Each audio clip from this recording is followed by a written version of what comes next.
Coffee conversation, heart to heart. Time spent talking about so many things. More than the weather, it's news, information, inspiration. Coffee conversations, a gauge of the heart. What is life about? From our perspectives. Relevant dialogue. Hashtag for the culture. How I love to get my freshly brewed Joe, sit back and listen, finding wisdom on Coffee Conversations with Greg J. Hey, good morning, everybody. Coffee Conversations with Greg J is on.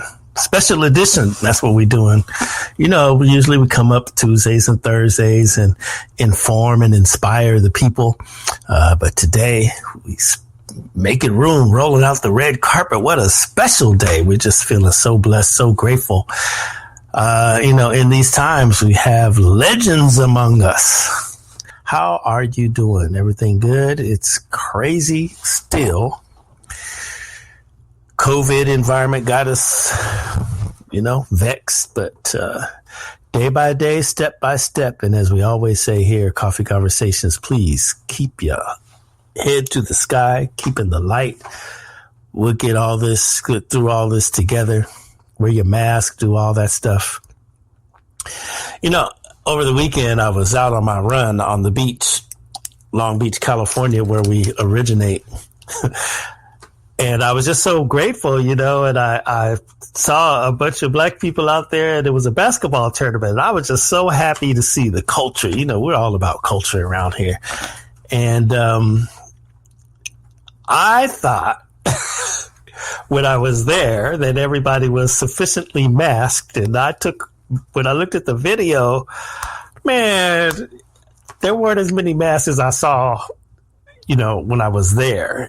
And when I looked at the video, it just seemed like almost everybody there didn't have a mask. But I don't even know what to think about it. I feel all right. Maybe I need to go get tested or something. But certainly, brothers and sisters, everybody, when you go out there, wear your mask.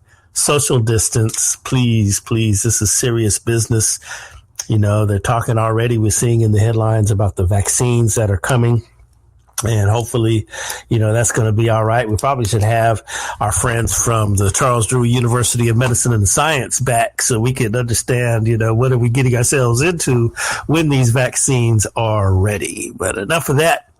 Drug maker AstraZeneca announced today that its vaccine candidate developed by Oxford University is up to 90% effective in preventing COVID-19, the third such candidate to meet the threshold. The company said in an interim analysis of British trials, though, found an average efficacy rate of 70%, seemingly less effective than two other vaccines from Moderna and the Pfizer BioNTech group. A group of Pennsylvania Republicans have filed an emergency lawsuit seeking to block certification of the election results in the Keystone State, which President-elect Joe Biden won by more than 80,000 votes. The emergency petition was filed in state court this weekend and comes ahead of Monday's deadline for Pennsylvania counties to certify their voting results, part of the process of formalizing President Trump's electoral defeat. I wish they hurry up and just get through all of this, right?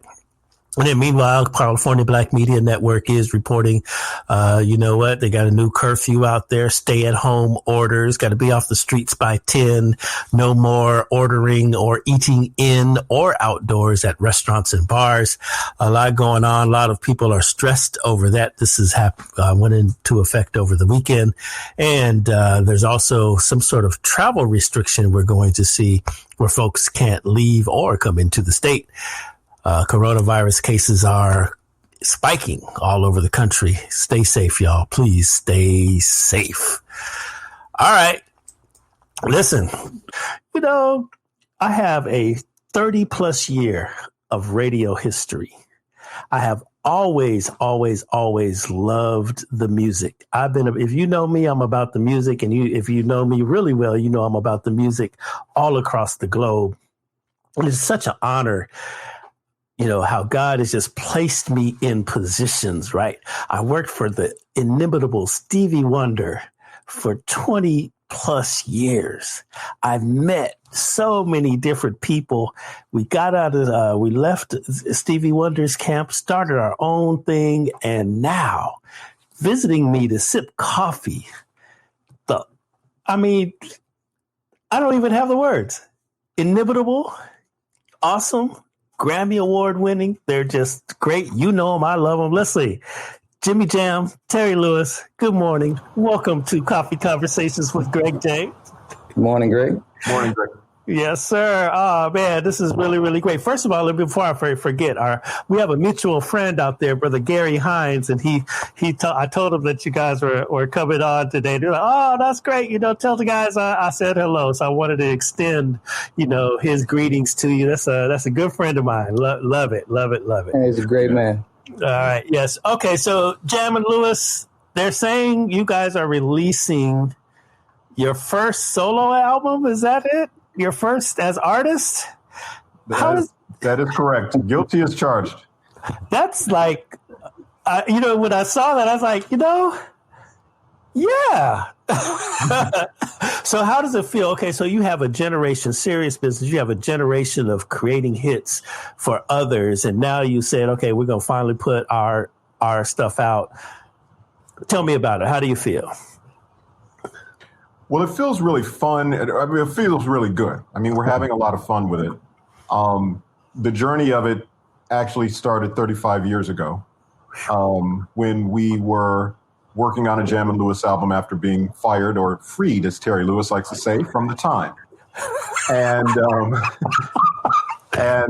So we started doing tracks for what we thought was going to be our album. And around that same time, we're working with Janet on the Control album.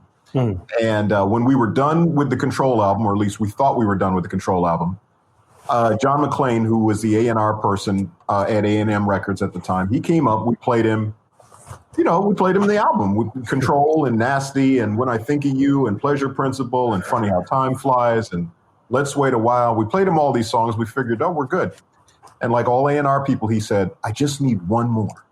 I said, one more? I said, no, we don't have anything. I said, let us play you some stuff from our album. So we started playing him songs from our album. About the third song in, he goes, that's the one I need for Janet. And he says, play it for her, and if she likes it, give it to her. And I'm like, come on. So anyway, the next day she comes to the studio. We play it for her. We didn't even tell her we were going to play it. We just put it on. And then when it was over, she said, who's that for? And we said, well, for you if you want it. And she said, oh, I want it. And that song became What Have You Done For Me Lately? So it basically started her career and it ended ours, at least as artists. And the rest is history. We just kind of went on and produced records for people. And that's kind of the origin of where it started. Over the years, we've been trying to get back to it. But whenever we would work with an artist, they'd always take the song for themselves and keep it. And finally, a few years ago, when we were fortunate enough to get inducted into the Songwriters Hall of Fame, we finally said, okay, what is it that we haven't done yet? Oh, yeah, we never did our album. Let's get back on that. So that brings us to today. Wow, incredible. Now, let me ask you, such a legacy. How many number one hits do you all have? Or do you keep up with stuff like that? I personally don't. just do what you do, and there it is. Yeah. Mm-hmm. I think Jam knows. He's usually the man that understands all the stats. I don't do that. So. Mm-hmm. Yeah, I here's the thing about stats. I think when our sons were playing basketball together, I used to keep the stats, and I always used to tell the players because they'd always want to know how much they scored, and I'd always say stats don't lie; they just don't tell the whole truth. So stat-wise, for a team, we're the number one producers, songwriters ever. We actually have 16 Billboard number ones on the pop side, I guess you could say, and 26, I believe it is, on the R&B side. That's Billboard across all different genres. That's just R&B, but across a bunch of different genres. So we've done pretty well, and historically, I think we're ranked third all time for producers, behind like the Beatles producer and Elvis's producer or something like that. So part of it is that we've been able to have longevity And if you stick around long enough, you get enough turns at bat, eventually you're going to hit a few home runs and probably a few strikeouts in there, but I don't want to remember those. That's right. That's right. Someone's asking, that's James Music Man Fields. He's got a podcast out coming out of Las Vegas there, a good friend of mine. He wants to know when you all will release a box set of all the 12-inch versions that you've produced. Wow, that's a good question. It's a great idea. Yeah, it is. Never thought of it. Yeah. All right, there you go. Boom. Yeah. It's across a whole lot of different companies. So it would be quite an undertaking, but I guess it's possible for sure. Possible, right? Okay. Yeah. So, Von Parchman, my good friend, he's got his daughter, Tia P, is a great artist and called me early this morning, wanting to meet you guys and everything there. He's saying that new record with Babyface is a classic, and it really is. It's talk about this song now. For me, my first two reactions, just gut reactions. First was, okay, you know what? This is going back to that. There's a certain, style, a certain je ne sais quoi of R&B, that you don't always hear anymore. But with you guys and Babyface, we're recapturing that feeling, that rhythm, that swing of a love song in R&B. So that was my first gut. My second gut was, okay, super producers producing a super producer. How does that work in the studio? Faith said that was the toughest thing for him, was to kind of relinquish control or opinion. Not opinion, because he still obviously would say what he wanted to do, but we wanted him to just be an artist, just sing, just, play guitar, just do what you do. And he said that was the toughest thing, because when he was in the middle of singing, he would stop himself and go, oh, wait, let's get that again. Or wait. And we'd be like, no, man, just sing. We got you. So it was nice, because when he actually heard the finished version of what we were doing, he just kept saying over and over, he just said, that sounds really good. Yeah. That sounds really good. And we're like, yeah, because you know what? You're Babyface. Right. So of course it's going to sound good. And I think your initial reaction to the way that it made you feel is the thing that we were going for. And really with all the artists that we're working with on our album, is that you should remember the reason you fell in love with Babyface for the first time. Mm-hmm. And it should give you that feeling of, we call it nostalgia, where it's something new, which is exciting. It's always fun to hear something new, but it also takes you back to a familiar, comfortable place. And if we can find that sweet spot, that's what we're going for with all the music on our record. So I'm happy to hear you say that was the feeling that it gave you, because that's the feeling we were going for. Yeah, it's incredibly dope. Now, what are some of the other songs that you have and some of the other people there? What are we looking for on your LP? Well, we worked with a lot of friends. Mm-hmm. So we're not really disclosing who's actually on the album, because we don't know yet. I mean, the album's not going to be until spring of next year. So it's still a work in progress. I see. But you shouldn't be surprised if you see friends of ours, like if just off the top of our head, if we said somebody like Janet Jackson, mm-hmm. or we said someone like who we worked with before successfully, or we said somebody like Mariah Carey, who we worked with before successfully, or someone who we've never worked with, who we would love to have worked with, but finally maybe have done it, like Toni Braxton, mm-hmm. Or somebody from it could be people along those lines. It could be people that we've had number one records with, like Usher. So you get my drift. I mean, it's basically people that we love to work with, or haven't had the chance to work with in the past, that we get a chance to now. That boy's good. Good. He said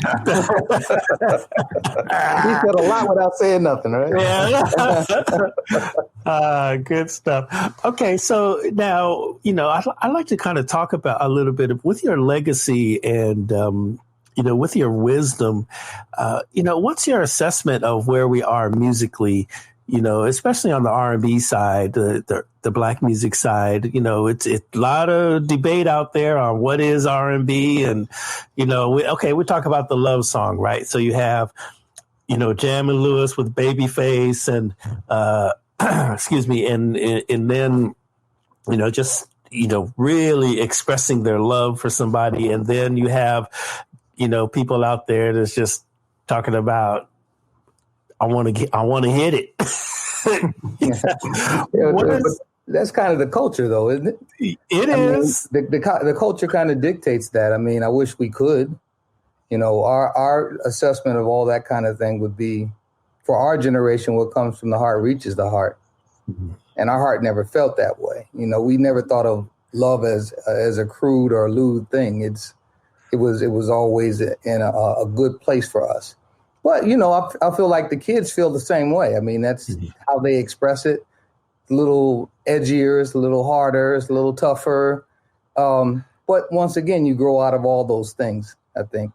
So I think R&B in general will be in a great space going forward and always will, because we always have the classics to lean to. We don't have to, if there were no classics, then maybe I'd worry.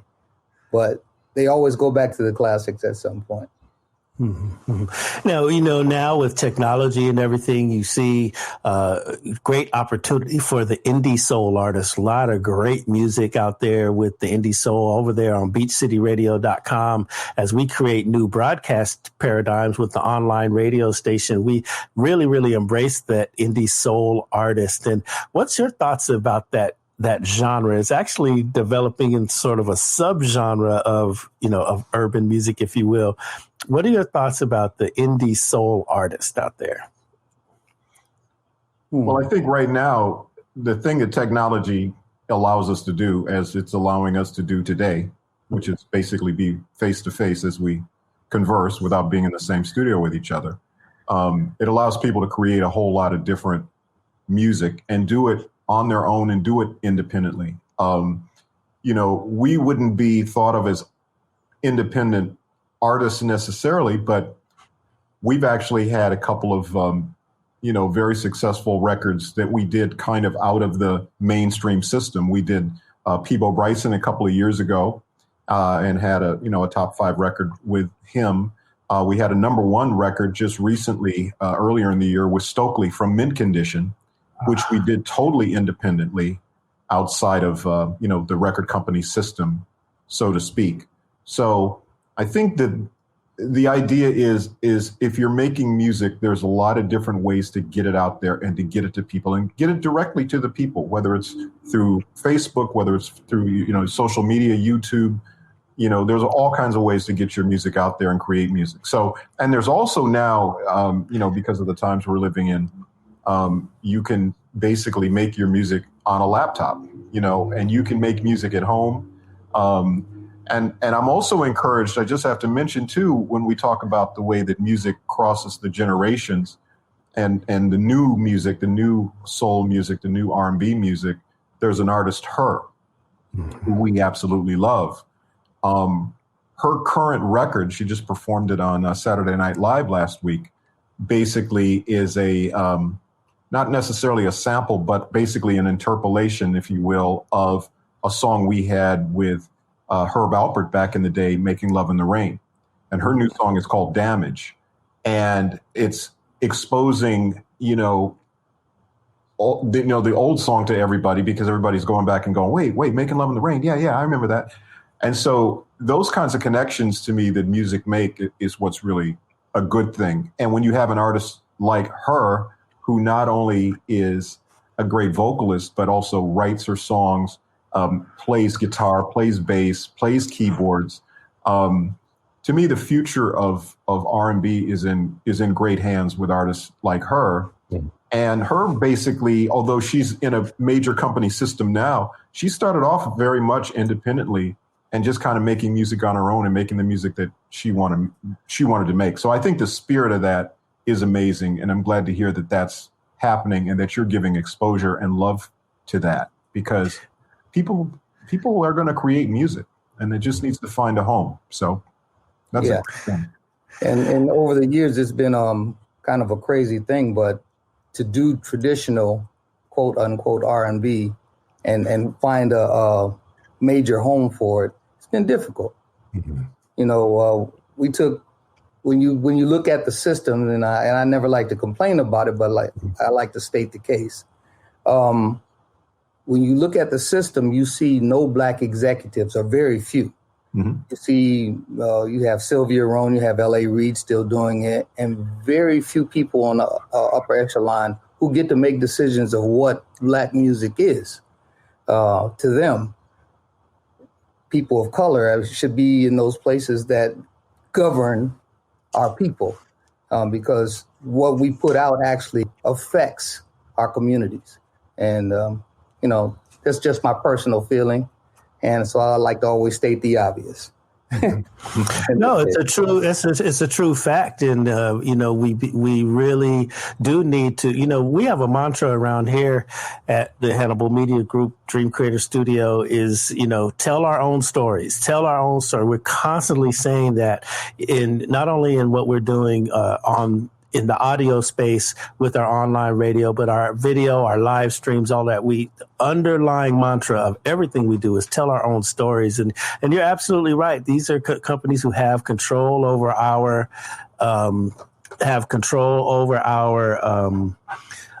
content, over our, like I said, it creates what happens in our community. Art imitates life. Right. Well, you know, they don't have control. That's the great part. That's why independent records are so important. Mm-hmm. But they do have the ability to skew young minds to do things that they ordinarily wouldn't do, because it doesn't necessarily feel natural. And once it becomes successful in any kind of way, it's kind of the follow the leader kind of situation. Mm-hmm. So, no, we have the control. We just have to take the control. Gotta take it. Yeah, that's what's up. I love it. Okay, so let's expand our lens to, you know, Africa. One of the keynotes of our musical presentation is embracing the contemporary music of Africa. Now with technology, one of the popular genres is Afro beats, not to be confused with Afrobeat from the 70s, but certainly there's some dope music coming from all 55 countries on the continent. Do you guys ever think about working with great artists over on the continent? And have you ever thought about it? Oh, I would love to. I would love to. We always try to fuse music anyway. If you listen to any of our music, we back away from nothing in terms of musically. We're fearless in that respect. And that's what makes it fun, man. The gumbo is good. Mm-hmm, mm-hmm. You know, it's interesting because we do have a lot of African listeners because we have we do so much African music. And I know that by you saying that, I'm going to get a lot of emails from artists and all of that. But there are some artists that just immediately come to mind. I would love to see Jam and Lewis work with, you know, out of South Africa. Zonky is one. I think, she's very R&B, very soulful. And I mean, for me, if I was the A&R type, I'm more of a marketer than anything else. But if I was the A&R type, I'd put you guys together with Zonky. And there's a few other folks out there, but Zonky probably would be a really good one for y'all. You got to give us a list. Yeah. I shall. Yes. All right. Now, okay. I'd like to talk about, since we did talk about Gary Hines, you know, reaching out, Sounds of Blackness. Tell us the story of how you guys are connected there in Minneapolis. Well, we go back with Sounds of Blackness pretty much to their inception. A lot of times when we were in local bands playing around the Minneapolis area, we a lot of times would even be on the same shows. Like they put shows together and Sounds of Blackness would perform, and Terry's band Flight Time would perform, and I had a band called Mind and Matter. We're talking way back in the day. Sure. And so we would always kind of cross paths like that. And around right at the end of the 80s, Terry and I started a record company called Perspective Records. Right, I should say 1990. We actually started a company. With Ruben Rodriguez and them. Mm-hmm, absolutely. Yeah. Okay, yes. You guys, do you remember the little phone card that you did for, who was that for? Was that Adina Howard? God, I can't remember. No, anyway, not Adina, But so anyway, when we were starting the company, we were signing acts, and we were actually, Janet was in town, and we took her to a Sounds of Blackness show that we were just going to. We just wanted to see it. And the whole time we were sitting there watching the show, she's like nudging us and going, "Oh my God, they're amazing. You should sign them. Oh, you should sign them to the label. Oh, they're amazing." And we were kind of watching them going, "Yeah, of course they're amazing. We know that. We've watched them our whole lives." And it was kind of funny, but she was seeing it through her eyes, you know, and her reaction to it, and the fact that they were not just gospel music, but really exploring all the African-American forms of music and jazz and rock and blues and all of that. It really made her excited. So we signed them. And not only did we sign them, they ended up in 1991. They were our first release on Perspective Records. And Optimistic, of course, was the first single released from that. And Optimistic is, you know, I always say we both feel the same way. It's our favorite song that we've ever done, ever. And the reason was because of the way it touches people. And there's something that's really divine about music. We always have felt that way. And that song, if we just could have one song, and, you know, somebody put it to me like, if you put it in a time capsule and an alien came down to see what music was like, what would be the song that would represent you guys? And we said Optimistic would be the song. So I don't know. I mean, that song has had a life of its own. It was interesting just with, I remember 4 years ago when the election happened, and I remember that was a song that people were playing because they weren't in a good space. A lot of people weren't. And that was the song they were playing. And then this year's election, where I think a lot of people felt a lot better, that again was the song they were playing. So whether it's a song to get you out of a bad mood, to celebrate you in a good mood, and everything in between, that song kind of typifies that. And I always say, last thing I'll say on Optimistic is that I always say that it's not a song we wrote. I think it's a song that God wrote and just allowed us to deliver it. I think all music is like that, but that song in particular is like that. And so God put some extra sauce on that one. Yeah, good. Yeah, well, it was a song conceived at a time when we were actually working on the Sounds of Black, and it was a anti-big group time. Nobody wanted to have a big group. We had a band of 40 people, and you know, it was against all rules and regulations. But we went against the grain because we wanted to deliver not necessarily what the people wanted, but what we felt the people needed. So we kind of forewent any of the particulars that everybody was talking about. Oh, it's 40 people. How are you going to travel 40 people? Hey, we got to get a hit first before we travel 40 people. Right. We have to make a great song. That's what's important. So, you know, it went against the grain on every level. And our record company did years. So we were always kind of renegades that way. We just did what we felt our people need. That's incredible. You know, you talk about humble beginnings in the local music scene there in Minneapolis. Reminded me a lot of my humble beginnings in San Diego, California, where I'm from. And, you know, I remember those bands all around the music scene. And my favorite band was Power. And I'm going to tell you, the bass player to Power, you know him, Nathan East. You know, yeah. So we're all from that same cloth. I was the guy that did the sound, you know, back in those days. I wanted to be an engineer and went away to the Marine Corps to learn electronics and came back. And if you saw the local music scene with the Black Acts, you know, I was the sound guy, you know, down in San Diego. But it's interesting. Now, I just learned in just trying to prepare my mind for today, so, Jimmy Jam, your dad is Cornbread Harris? Yes. I listen to a lot of public radio. I'm very familiar. And I was like, what? Wow. Talk about your influences as a young lad coming up, because that's really the question I wanted to ask you. And I'm expecting to hear, well, you know, we came from the church. And there's a point I wanted to make about that. But talk about your beginnings and your influences as a child. Well, in my household, it was just a super musical household. I got a drum set when I just used to beat on things around the house all the time, I guess, when I was young. And I got a drum set when I was like 3 years old. Wow. And my dad, keyboard player, there was organs, pianos, all kinds of stuff around the house, always kind of keyboard instruments. I never really thought of myself as a keyboard player, though. And what happened when I think I was 12 years old, my dad's group the drummer never showed up. They had always unreliable drummers. And the guitar player in the group, this guy named Coffee, he just said, why don't you just hire your son? He knows all our songs. He knows the whole set, So anyway, I sat in on one of the sets, and we were playing in a club, and people loved it.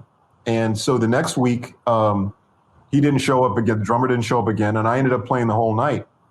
And when it was done, I remember he said, "Oh, great," and he gave me, I don't know, $20, or he gave me something. And I remember my mom saying, No. You can't pay him like that. You have to pay him like you paid like a real drummer, which, I don't know what the amount was at the time, $500 or whatever it was. And that was so my mom was my first agent and got me my first gig. And literally probably 6 months after that, maybe a year after drumming with my dad, is when I met Terry Lewis. And Terry was the one that he was putting a band together, and he said, I need a keyboard player. And I said, oh, I play the drums. He said, no, you can play keyboard. Your dad played keyboard. I know you can play keyboard. I said, oh, okay, that's logic. Okay, fine. And so Terry was the one that turned me into a keyboard player. But that was kind of my early days upbringing. Hey, I'm going to take this opportunity to ask you all a favor, because I played piano from the time I was 4 until I went away to the service, and then I just got away from it. But I always, all the festivals I produce, all the stages across LA that I've been, the centerpiece for developing, I can hear what the band needs. I can hear the keyboard parts. I recently acquired a piano. It's a Kimball Artist Console. It's, kind you'd have in grandma's house or whatever. Yeah. But I'm teaching myself piano again at my age. Send me some chord progressions. Okay. Yeah, I mean, I'm getting into it. I would love to have some private label, give it to me by Jam and Lewis chord progressions that I can focus on. Do you read music? I'm getting there. I'm getting back. I did. And, when my mom passed, right? And I had to move into their home in San Diego to, 50 years of marriage, so, had to dissolve. And I found a box like in the back of a closet. My mother kept all my sheet music, all my composition, my notations, all of that. It was just really, really amazing. But I'm getting back to it. I could see it. Yes. Like riding a bike, I guess. Yes, sir. Yes, sir. Yes. I never really learned that too much. I had jazz class in high school, and had a great teacher, but he was mean, man. So it kind of turned me off about the reading part of it. He used to smack my hands every time I made a mistake with a little ruler. I was like, oh no. Yeah, I had that a little bit too. But we had, I had a Tchaikovsky medal. Had to do the recital, had to do the Mozart and all that there. But I always wanted to learn, our side of music. I could not, for the life of me, play like dude played in church. And so this is what I wanted to. This is what I really want to do. It's good stuff. Good stuff. Sandra Nicholson's checking in with us. She's asking if Jimmy and Terry will ever start a mentoring program for young musicians and singers. Music in the schools. Hey, this is a good one. Will y'all start a mentor program? They say, I already got one. Yeah, we already do that. Yep. In various ways and on various levels. We try to impart knowledge anytime we can to anyone who wants it. But the thing that you find, Greg, is that you end up wanting things for people more than they want it for themselves. And so you end up putting stuff into a person and giving them opportunity, and they don't kind of respond the way you would think. Like when someone gave us an opportunity, you couldn't make us leave. Like we would stay in the studio. We get what they call a 24-hour lockout, and we would be there 24 hours, only taking naps. Just we run engineers into the ground. They'd hate to work with us in the early days because we didn't know how to stop. We wanted it so bad, and so now a lot of times you give people opportunity, and they don't respond the same way. They kind of half come when they feel like it, sort of. You know, I even had a kid that came to visit who said he wanted to be a producer, and he came to work with me like 2 days. I set him up, gave him a room, gave him all the tools. And then about the third day in, he said he wasn't going to work with me. I said, what? You know, I'm tired. I was like, okay, told my wife, send him home. Mm-hmm. No, you're not cut out for this. You want the glamour, but you don't want the work. So it's just a different thing. So you want to help as many people as you can. You want to give up the knowledge as much as you can. And hopefully you find people. We found a few that are great. We had actually, it's funny because the person I always think of is always X-Man in Minneapolis. We had a guy, we hired him basically just to do food runs for us, right? And get pizzas, get whatever. And one day I remember I was in the studio and I needed to bounce some tracks or do something on the recorder that I didn't know how to do because we were kind of self-taught in the engineering side of things. We kind of taught ourselves how to do it. And I was frustrated. I said, man, I don't know how to do this. He said, oh, I think I know how to do it. And he set it up and did it. And then the next day there was a keyboard or something that I couldn't figure out how to get a certain sound. And he said, oh, I think I know how to do it. And he went in and did it. And I said, hey, man, how do you know how to do this? And it was funny because every night I'd watch him and there was a TV where his desk was, but the TV was never on. And so I never could figure out, why isn't he just watching TV? So what he said was, he said, I read all the manuals for every piece of equipment in the studio. And I said, what are you talking about? And like literally behind his desk, he had a manual for every piece of equipment. He had learned just by reading how to work it. So he could work the tape machines, he could program the keyboards, he could do everything. And that to me, but the interesting thing about it was, I knew he was going to be good at whatever it was he did, because when you get food for people, particularly in a studio, and you forget the napkins or you forget the forks or you forget the condiments or whatever, it's a detail thing. So you're not really paying attention if you do that. And to be in the studio and do what we do, it has to be very detail oriented. So that's the thing we always noticed about people that really wanted to do something. There were certain characteristics that they showed that were really important to us. And to the question, overall, Terry and I were involved. We had a program called Lyric Literacy, which was started because of the idea of you take music out of schools. Music is a foundational thing. And if you think about our language, nobody sets the alphabet in front of you and goes, okay, learn this in order. A, B, C. You'd never do it. As soon as you put a melody to it and you go A, B, C, D, E, F, G, H, now you remember everything. So why would the foundation of learning the alphabet, which is our language, which is based in music, all of a sudden you get in school and you take all the music away? But yet you hear kids that can sing every rap lyric, every lyric on every song, because there's music attached to it. So why wouldn't we use that to learn? So that's one of the things we've been involved with. And also we've been involved for many years with the Grammys. The Grammys, everybody thinks of it as a one night a year show, but it's a 365 day organization. And one of the things they do is, and we were involved with, is Grammy in Schools, where we would do exactly that, is mentor kids and make sure that we could give them direction on that. It's not always about playing the music. Sometimes it's the infrastructure of the people, of the music industry, so to speak. So let's say you love music, but you also love, maybe you want to be a lawyer. Okay, well then be a music lawyer, or maybe you want to be the person that, as Terry talked about earlier, runs the record company. Like, who's the people that are running the record companies now? The people that write, back in the day, the liner notes, but nowadays it would be the person who does the the music journalism stuff, which is now done online, but it's still relevant. Mm-hmm. So there's a lot of different paths in the music business that we like to try to point people to. And even if you don't play an instrument, but you just love music, then take whatever it is that you're good at and put it into something that's music related. And now you have the best of both worlds.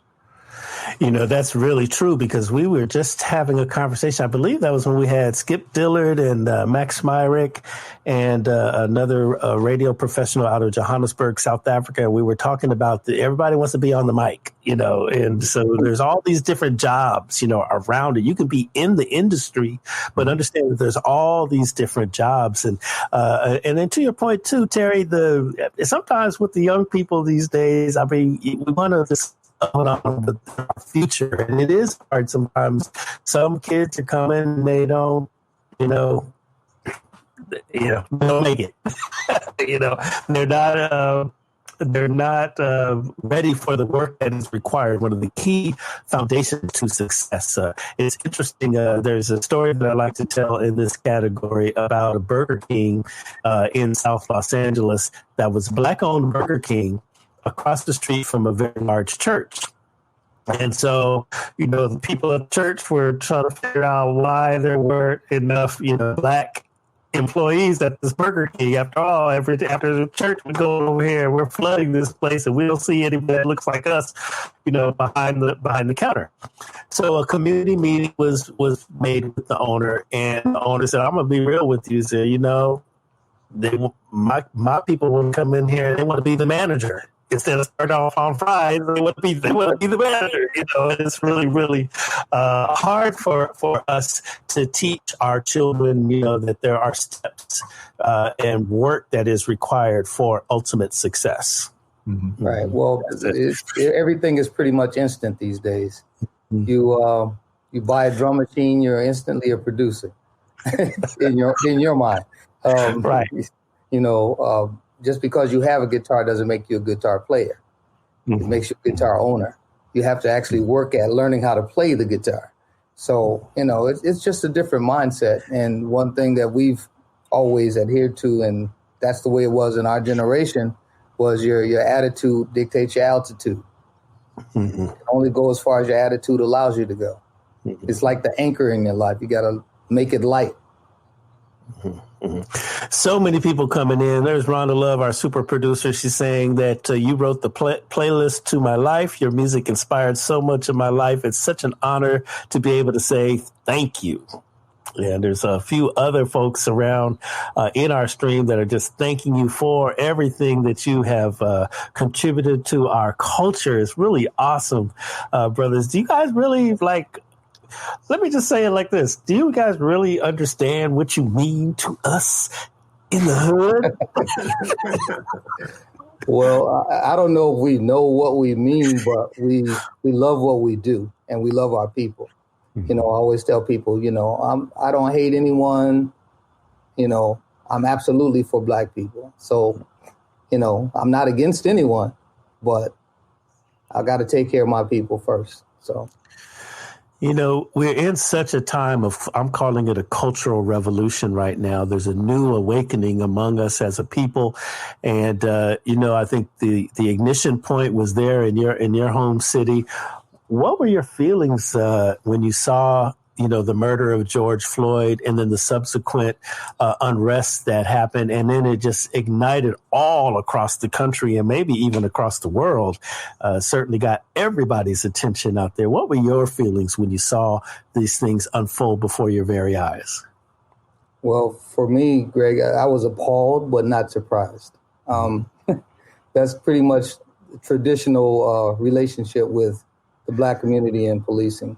And a lot of places. I mean, in Minneapolis, I don't know how many times I've been stopped and, ridiculed driving while Black, or even walking through the city center. And we just had come from the governor's office. We received a key to the city and, proclamation. It was Jam and Lewis Day and the whole thing. And so we went to get some food, and we stopped to sign an autograph in the city center in Minneapolis. And we were accosted by security and police. And it's like, Wow. Yeah. Yeah. If you can't, if on your day, if on Jimmy Jam and Terry Lewis day, Jimmy Jam and Terry Lewis are getting, hassled by the police and by security, then you know what it is. Yeah.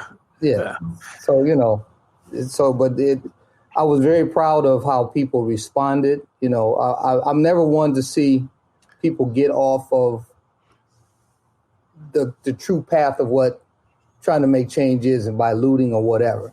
Mm-hmm. Never cool for that, because that changes the narrative.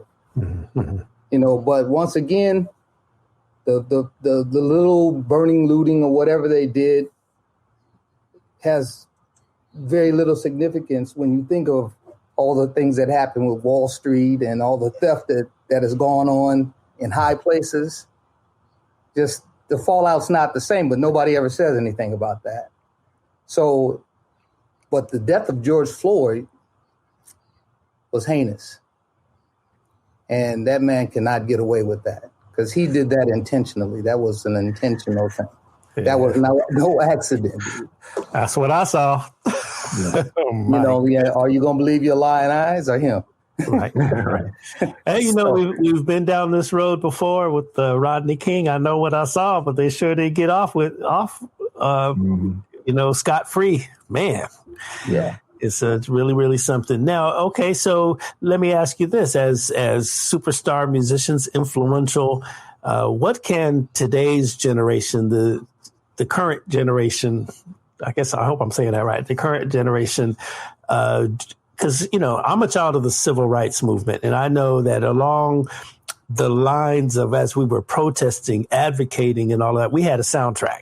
You had all the artists. Curtis Mayfield always comes to mind to me, because those, James Brown. Who is that person in your mind in these days and time? Who is that artist? I don't know that one. I don't either.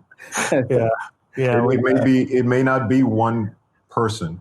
Mm-hmm. It may be a collection of a lot of people with a lot of different ideas that may be melded into, a narrative. But no, there isn't that one person, because those people that you named are singularly great, the most impactful people. Mm-hmm. I think if Prince was alive, the music he would be making right now. I remember he made a song called Baltimore about some, incidents in Baltimore. He was very much on top of it. So he was like, you talk about Curtis Mayfield, James Brown, Marvin Gaye with the What's Going On album. Stevie. Yeah. So those are commentators that are looking at life and then commentating on it and putting it into song. I think Prince, for this generation, probably would have been that person to do that. And it's one of the ways that, we miss, what it is that he did. Because I think he would be one of the people that are doing it. But I think there's people that are trying to do it. And I'm encouraged by that. I'm encouraged by the number of songs that I'm hearing where people are trying to comment on it. It's interesting sometimes that the thing that for me, and what's going on for me, is always the benchmark. Mm-hmm. If you think about that album, it's almost a lullaby in the sense of the way it's composed and the sonics of the album. It's very soothing. It's very calming. But then the lyrics are very biting and very real. And so to me, your soul accepts that album, and it gets across. Like somebody said, they said sugar in medicine or something. It's like, we're giving you, something that you need, but we're going to dress it up so that you can take it better. You can accept it better. And that's to me what Marvin Gaye did. And I think a lot of the, even, things like James Brown, like Say It Loud, I'm Black and I'm Proud. Like, the message of that was so needed, but the beat was so funky.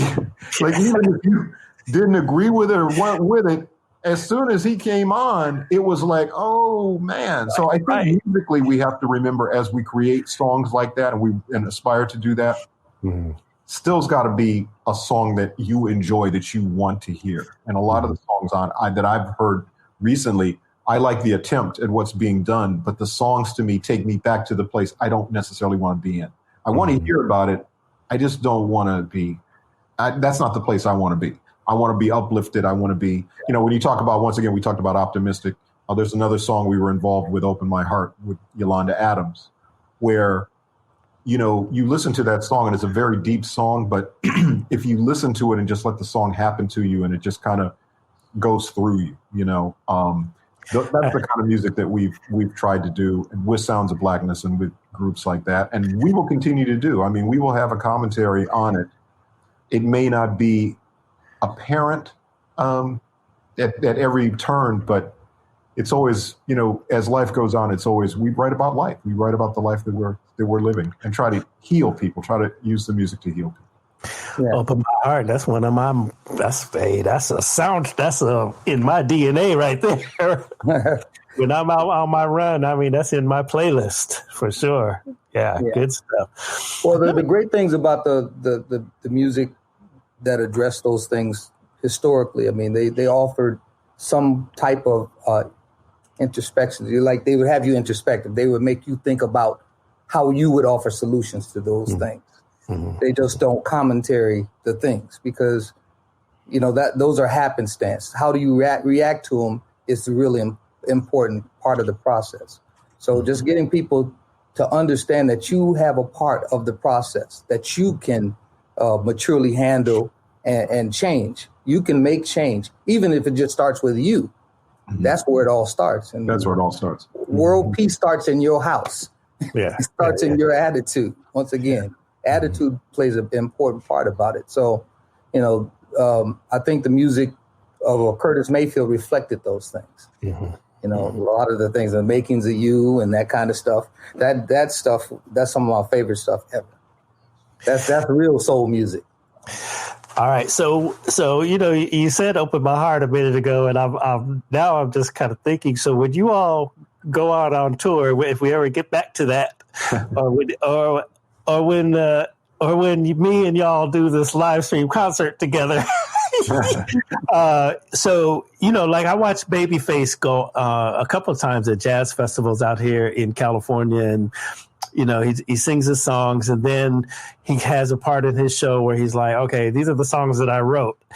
That's a whole concert in and of itself, right? And so you guys are going to be the same thing. So you're going to have an hour of Jam and Lewis originals, your solo album, and then, man, another 2.5, 3 hours of songs that you guys have been involved in, because I forgot you were involved with Open My Heart. That's really, really something. Now, just circling back to the Grammys, you mentioned the Grammys. Let me tell you, Jimmy, I follow the Grammys very, very closely. And I really felt that you would be the president of the Grammy Awards when Mr. Portnoy stepped down. I actually, when you guys came to KJLH, where I was working at the time with Peebo Bryson, I mentioned it to you in the hallways, and you looked at me like you wanted to slap me. But you were like, nah. But what is the future of the Grammy Awards now? I mean, they've had quite a bit of scrutiny here lately. Pandemic notwithstanding, but just how, categories are voted on and all of that whole thing. What is your assessment is the future with new leadership now and a couple of, renovations internally? What's the future of the Recording Academy?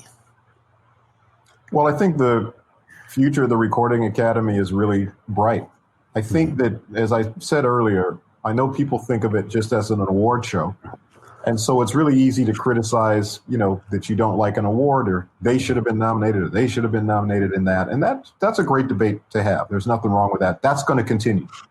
But to me, it's more about, I was fortunate enough to be the first African-American chairman of the Recording Academy. Mm-hmm. And one of the things in my tenure, which was probably 13 we're talking 13, 14 years ago now, I think, diversity and inclusion was kind of my mandate. And so it's interesting that now, sometime later, we're still in that same place. But what I see that I enjoy is that the person that is in charge right now, Harvey Mason Jr., Harvey Mason Sr. actually was one of the people that mentored me when I first got on the board of the Grammys. And now his son is the one that is our acting president and CEO. That's a job I'd never necessarily wanted because, as I said, my wife said it best. She said he doesn't want to work that hard. So, but I do like the organization because of what we do year round. And I think the awards are just one part of it. So being involved in the Grammy Museum, which I think is important so that there's a place for people to see the legacy of music and the excellence of music across all genres. One of my favorite places. One of my favorite places. Yeah. Yeah. Yeah. So, I mean, and so now with something like the Grammy Museum, for instance, because we can't use the physical space right now, it's upped the ante on our online presence and the things that we're doing. So a lot of the things we would do, and somebody had talked earlier about things for kids and to get them involved in music. We used to, when we were open, we would have, generally 300-400 student groups come through there every day to come to the museum and learn, and we do seminars and do different things for them. So we're going to continue to do those kinds of things online. And the awards and the nominations, which I know people are really, into, that's a constantly evolving thing. The categories change from year to year. We expand, we subtract, but we try to get it right. And we try to be forward thinking about kind of anticipating where music is going to go and making sure that there's a home for it there. But as we just learned in this last election for president, if you turn out and vote, you will get a result that you would want to see. And because we're a membership organization, it's really incumbent upon the people that are in process to actually vote. Because, I say it all the time when somebody says, how come so-and-so didn't win? And I say, did you vote? No, I ain't got time for that. It's like, okay, that's why they won, because there are people that do have time to vote, and they did. And that's why something won that maybe you don't feel should have won. So it's important that you vote. And, going back to the very beginning, Terry and I, when we were first nominated for Producer of the Year, this was 86, I want to say. I remember somebody told us, they said, if you join, you can vote for yourself. And we said, really? Okay, cool. So we joined and we voted for ourselves and we won. So I was in from that point on, I was like, okay, this is good. And so to me, that's the important thing. But we're only as good as our members. So it's really about making sure that our membership reflects the music that's being made. And if we can do that, then I think we're in good shape. And that's the thing that we're striving to do right now. Yeah, here we go again. This is something that we talk about often in not only on Coffee Conversations with Greg J, but all of our different, as we embrace culture, as we inspire and inform our people, participation.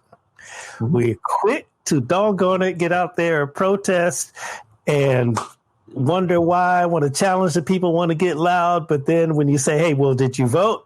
Or did you prepare? Or did you, oftentimes, it's no, we're just kind of bystanders, what do you call Monday morning quarterbacking with situations. And you're absolutely right. So I guess the message to especially our young musicians, be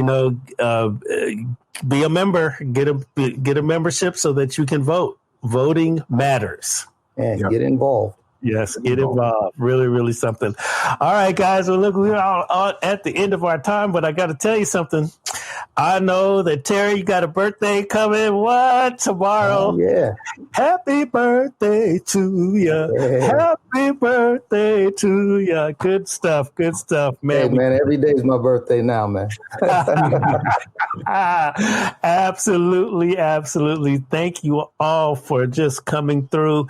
Somebody asked, are you still mixing and mastering songs from Prince's catalog? Actually, we never did. Never did? Yeah, we're not a part of that. We'd love to be, but to this point, no. I will share as we get out of here is, one of my favorite Prince memories is, you mentioned definitely about his people, right? And he did the y'all remember the 21-day residency he had over at the Forum?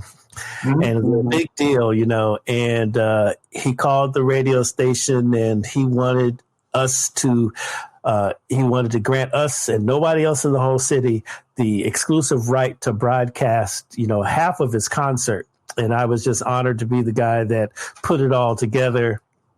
And Prince, good brother, you know, always looking out for his people and everything like that. And really sad that he's gone. But, you know, again, thanks for the memories. Thanks for the music.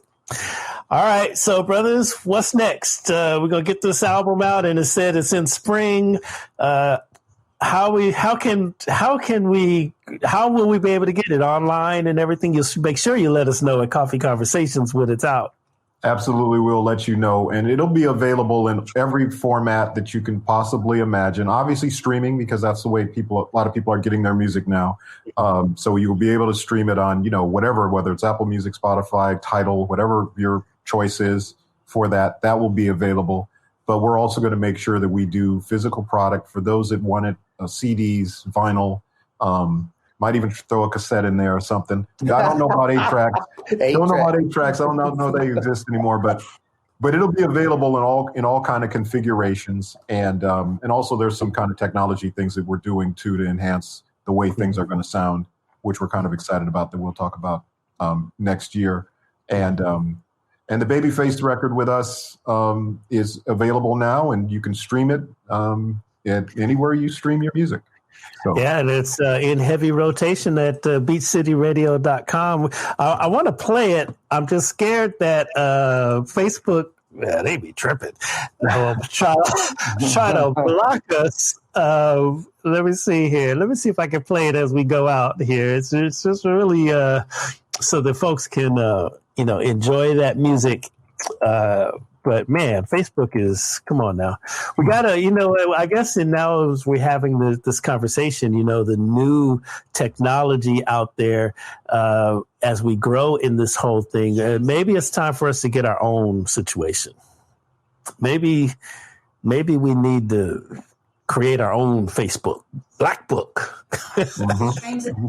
Okay. So that's good. Oh, you got it in the chat? Okay. Thank you, super producer. Where you at? I don't see him. Okay, well, we go. Oh, there it is. Okay, it's called He Don't Know Nothing About It. And let's see if we can just play this now. Oh, no, I need it on. I need it so I can punch the button there, super producer. Hold on. I want to play this before they go.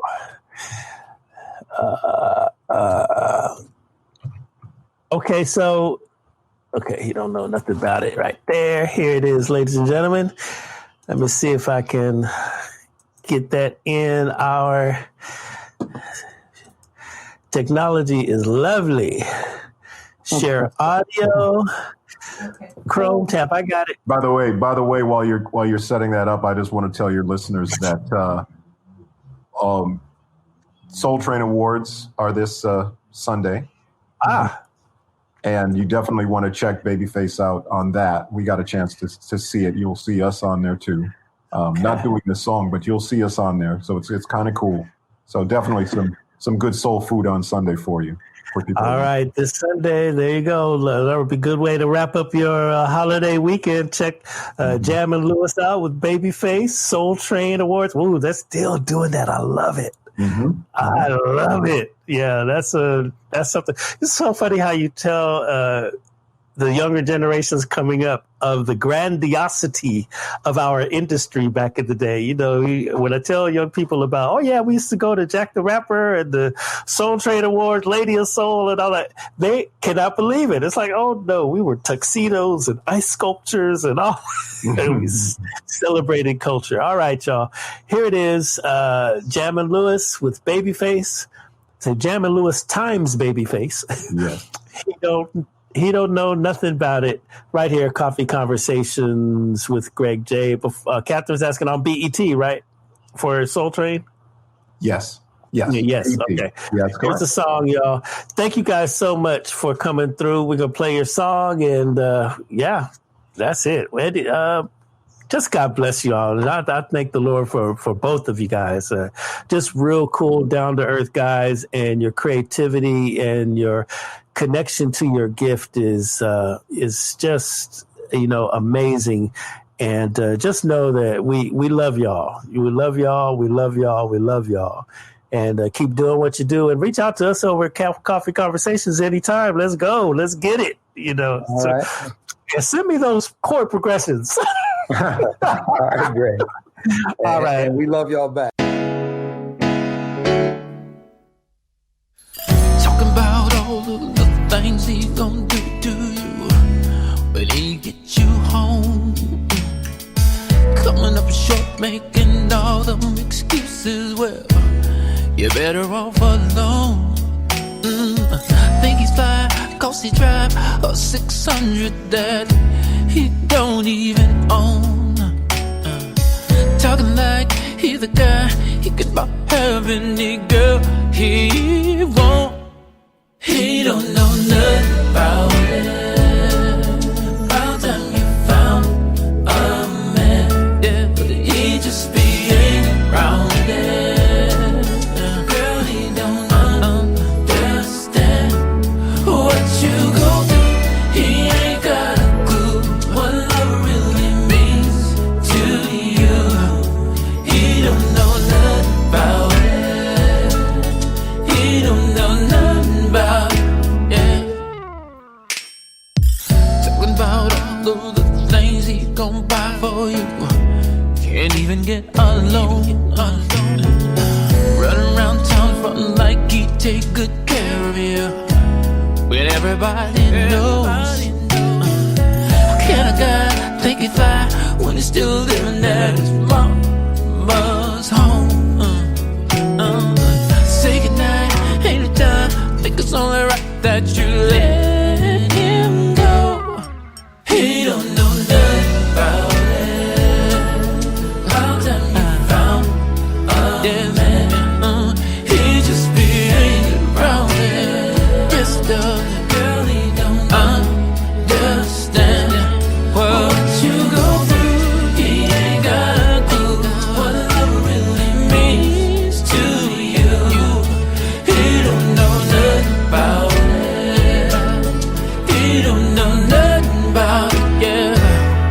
You need a man to be strong, that will always be there, baby. Whenever you need him, you shouldn't have to call him. A man who will be right there when you fall, when you put your heart in his hand. Then he needs to be a friend who will listen to all of your every one of your needs, for no other reason but to love and to trust and to be your everything. Something that every woman needs.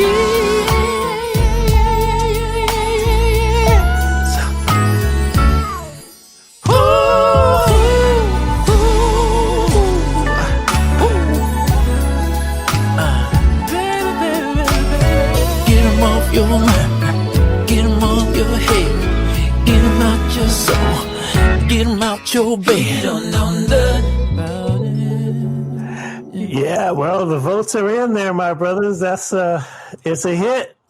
Gotta get there. It is. Thank you all so much, y'all. Jam and Lewis, Coffee Thank you. Conversations with Greg J. Look, man, just thank you all so much for coming through Coffee Conversations with Greg J. You can tell a friend about it. Facebook at Coffee Conversations with Greg J. Like our page. You'll see all the videos are there, or on demand at Beach City Radio, beachcityradio.com.